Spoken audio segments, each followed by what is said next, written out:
Nah teman-teman, kalian pernah gak sih pas buka laptop malah ngehang atau enggak lemot banget? Buka Chrome lama, buka Excel nge-freeze, apalagi kerjaan kalian udah numpuk semua. Kalian pasti udah mulai kepikiran, apa gua beli laptop yang baru lagi aja kali ya? Nah tapi sebelum kalian mikir ngeluarin uang jutaan rupiah, jangan buru-buru juga karena bisa jadi laptop lu sekarang bisa diselamatin bro. Masalahnya bukan di mesin laptopnya, tapi bagaimana cara lu make dan juga ngerawat laptopnya. Dan pada kesempatan video kali ini gue bakalan ngasih tahu kalian 5 hal yang kalian harus lakukan sebelum kalian memutuskan buat beli laptop baru pas laptop kalian lagi ngehang atau nge-freeze. Oke, kalau misalkan kalian penasaran, tanpa berlama-lama lagi, kita langsung aja yuk ke pembahasannya. Rimas Laptop, solusi laptop kamu. Teknisi berpengalaman, kerja rapi selalu. Dari beli, servis sampai upgrade baru.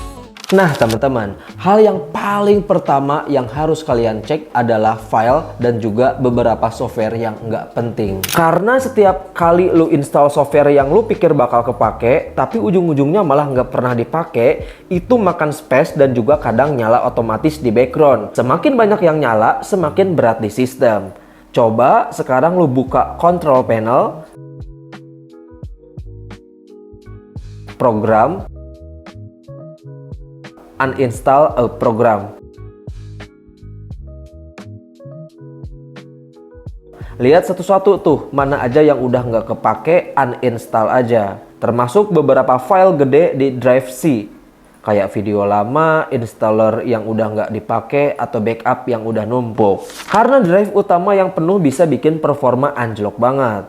Dan tambahannya lagi nih, lu bisa pakai tools kayak Disk Cleanup, Storage Sense di Windows, atau software gratis kayak CC Cleaner buat bantu bersihin cache dan juga file-file sisa uninstall.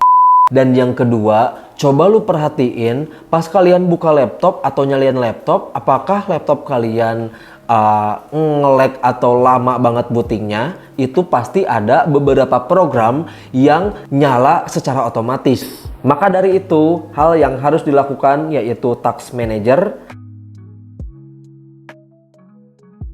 Terus klik tab Startup. Di situ lu bakal lihat aplikasi apa aja yang otomatis nyala. Misalnya Spotify, Skype, Discord, Adobe Updater. Kalau nggak penting buat kerjaan lu, tinggal klik kanan, disable aja. Dan hal yang ketiga yaitu upgrade dari HDD ke SSD. Nah sekarang kita masuk ke bagian yang paling game changing, yaitu upgrade SSD. Karena kalau laptop lu masih pakai HDD, nggak peduli seberapa tinggi prosesornya, dia bakal tetap kerasa lemot. HDD itu teknologi lama, jauh banget lebih pelan dibanding SSD.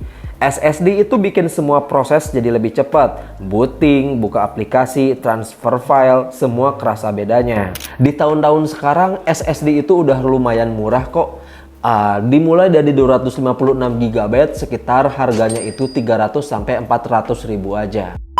Dan hal yang keempat yang paling kalian gak sadar yaitu kalian gak pernah hapus malware atau enggak ada virus yang tidak terdeteksi di dalam laptop. Sadar gak sadar lu pasti pernah download file dari internet yang gak jelas sumbernya ya kan? Atau pakai software bajakan. Nah itu bisa jadi biang keroknya. Software bajakan sering datang dengan crack atau patch yang nyelipin malware. Awalnya gak ketahuan, tapi makin lama bikin sistem berat, suka nge-freeze, bahkan data bisa hilang. Nah solusinya adalah scan full sistem pakai antivirus, bisa pakai Windows Defender, sebenarnya udah cukup juga nih.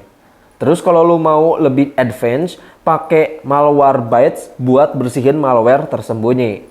Dan mulai sekarang, hindarin install software dari sumber nggak jelas apalagi bacakan. Nah, kalau 4 hal yang tadi gue ceritain udah kalian lakuin, tapi masih tetap bikin laptop nge-freeze atau nge-hang, kalian bisa lakuin hal yang terakhir yaitu udah install Windows aja. Karena ini tuh kayak ngasih nafas baru buat laptop lu. Semua sampah digital, registry error, software nggak penting, virus, semua hilang semua. Atau enggak yang lebih gampang, kalian bisa ngelihat beberapa tutorial di YouTube tentang bagaimana caranya install ulang Windows. Karena kadang kita tuh ngerasa laptop kita tuh udah nggak layak sama sekali buat dipakai. Tapi ternyata cuman butuh perawatan dan juga upgrade sedikit aja. Daripada kalian mahal-mahal ngumpulin uang buat beli laptop baru ya kan. Mendingan kalian coba dulu buat ngelakuin beberapa hal yang tadi gue ceritakan kepada kalian. Karena dengan modal sedikit aja laptop kalian di rumah bisa jadi baik-baik lagi. Kalau setelah ngelakuin semua hal ini laptop kalian masih kayak gitu-gitu aja, masih tetap ngadat, masih sering error di tengah jalan, nah baru deh kalian bisa pertimbangin lagi. Tapi setidaknya nggak usah beli langsung laptop baru gitu loh. Bisa jadi itu karena banyak malware aja. Dan solusi yang paling tepat yaitu install ulang dulu aja. Mau laptop semahal apapun, menurut gue pribadi kalau kalian ngerawatnya itu nggak baik, lama-kelamaan nanti laptop juga bakalan nge-lag sendiri atau error sendiri. So itu deh guys, sedikit pembahasan kali ini. Gimana nih menurut pendapat kalian semua? Oke, seperti biasa kalau misalkan kalian suka boleh banget buat minta like-nya dan jangan lupa juga subscribe aja karena kedepannya bakalan banyak banget pembahasan-pembahasan menarik yang bakalan gua bahas. So sekian dari gua, see you next time.